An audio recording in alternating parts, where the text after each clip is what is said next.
ಬೆಂಗಳೂರಲ್ಲಿ ಆಲ್ಮೋಸ್ಟ್ ಎಲ್ಲಾ ರೋಡ್ಗಳು ಗುಂಡಿ ಬಿದ್ದಿರ್ತವೆ, ರೋಡ್ಗಳು ಕೆಟ್ಟೋಗಿರ್ತವೆ. ಈ ತರ ಸಮಯಗಳಲ್ಲಿ ನೋಡಿ ಈ ತರ ಗಾಡಿಯವ್ರು ಬರ್ತಾರೆ.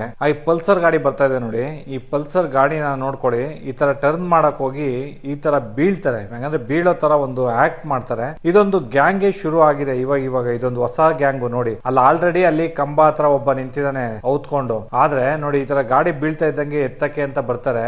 ಎತ್ತುತ್ತಾ ಇದ್ದಂಗೆನೆ ಈ ವ್ಯಕ್ತಿ ಹೆಲ್ಪ್ ಮಾಡಕ್ ಹೋಗಿದ್ನಲ್ಲ, ಆ ವ್ಯಕ್ತಿದು ಮೊಬೈಲ್ ನ ಎತ್ಕೊಂಡ್ಬಿಡ್ತಾರೆ ನೋಡಿ. ಆರಾಮಾಗಿ ಕೂತ್ಕೊಂಡು ಹೋದ. ಅದಕ್ಕೋಸ್ಕರ ನಿಮ್ಮ ಮನೆ ಹತ್ರನು ಈ ತರ ಮಾಡೋರು ಇರ್ತಾರೆ. ದಯವಿಟ್ಟು ಯಾರು ಹೆಲ್ಪ್ ಮಾಡಕ್ ಹೋಗ್ಬೇಡಿ. ಏನೋ ಅಯ್ಯೋ ಪಾಪ ಗಾಡಿ ಬಿತ್ತಲ್ಲಪ್ಪ ಎತ್ತನ ಅಂತ ಹೋದ್ರೆ ಮೊಬೈಲ್ ಗಳನ್ನೇ ಕಳ್ತನ ಮಾಡೋ ಅಂತ ಒಂದು ಪರಿಸ್ಥಿತಿ ಬಂದಿದೆ ಇವ್ರದ್ದು.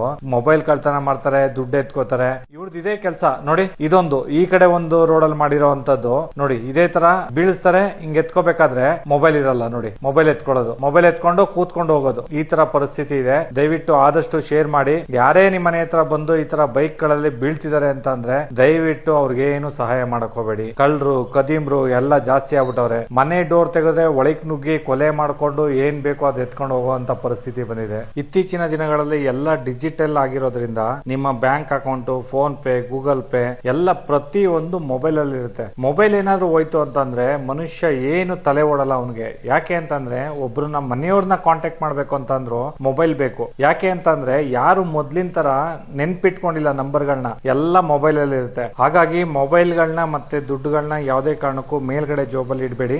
ಯಾವ ಜೋಬಲ್ಲಿ ಇಟ್ರು ಕಳ್ಳರು ಕಳ್ತನ ಮಾಡೋರು ಮಾಡ್ತಾರೆ, ಆದ್ರೆ ಕೇರ್ಫುಲ್ ಆಗಿರ್ಬೇಕು ಅಷ್ಟೇ. ಆದ್ರೆ ಇಂಥ ಕೆಲ್ಸಗಳನ್ನ ಆಗ್ಲೋತ್ತಲ್ಲೇ ಕೊಲೆ ಮಾಡ್ತಾರೆ, ದರೋಡೆ ಮಾಡ್ತಾರೆ, ಈ ತರ ಕಳ್ತನ ಮಾಡ್ತಾರೆ, ರಾಬ್ರಿ ಮಾಡ್ತಾರೆ ಅನ್ನೋದಾದ್ರೆ ಇವ್ರಿಗೆಲ್ಲ ದೊಡ್ಡ ದೊಡ್ಡ ಕಾಂಟ್ಯಾಕ್ಟ್ ಗಳು ಇರ್ತವೆ. ಹಾಗಂದ್ರೆ ಜೈಲ್ಗೆ ಹೋಗಿದ ತಕ್ಷಣ ಬಿಡಿಸ್ಕೊ ಬರೋ ಅಂತದ್ ಇರ್ತಾರೆ. ಮತ್ತೆ ಲೋಕಲ್ ಪೊಲೀಸ್ ಅವರು ಕಮಿಷನ್ ತಗೊಂಡು ಬಿಡೋ ಅಂತದಿರುತ್ತೆ. ನ್ಯಾಯಾಲಯ ಇಂಥವ್ರಿಗೆಲ್ಲ ಕಠಿಣವಾದ ಶಿಕ್ಷೆ ಕೊಟ್ರೆ, ಒಂದ್ 20 ವರ್ಷ 30 ವರ್ಷ ಜೈಲ್ಗೆ ಹಾಕ್ಬಿಟ್ರೆ ಇದೆಲ್ಲ ಸ್ವಲ್ಪ ಕಡಿಮೆ ಆಗುತ್ತೆ. ಕಾನೂನ್ಗೆ ಭಯನೇ ಇಲ್ಲ, ಒಂದು ಕೋರ್ಟ್ ಜಡ್ಜ್ಮೆಂಟ್ ಗೆ ಭಯನೇ ಇಲ್ಲ, ಪೊಲೀಸ್ಗೆ ಭಯನೇ ಇಲ್ಲ ಅಂತ ಪರಿಸ್ಥಿತಿ ಬಂದಿದೆ ಈಗಿನ ಕಾಲ. ಯಾಕೆಂದ್ರೆ ಬರೀ ದುಡ್ಡಿಂದ ನಡೆಯುತ್ತೆ. ದುಡ್ಡೊಂದಿದ್ರೆ ಏನ್ ಬೇಕಾದ್ರೂ ಮಾಡಬಹುದು ಅನ್ನೋದೊಂದು.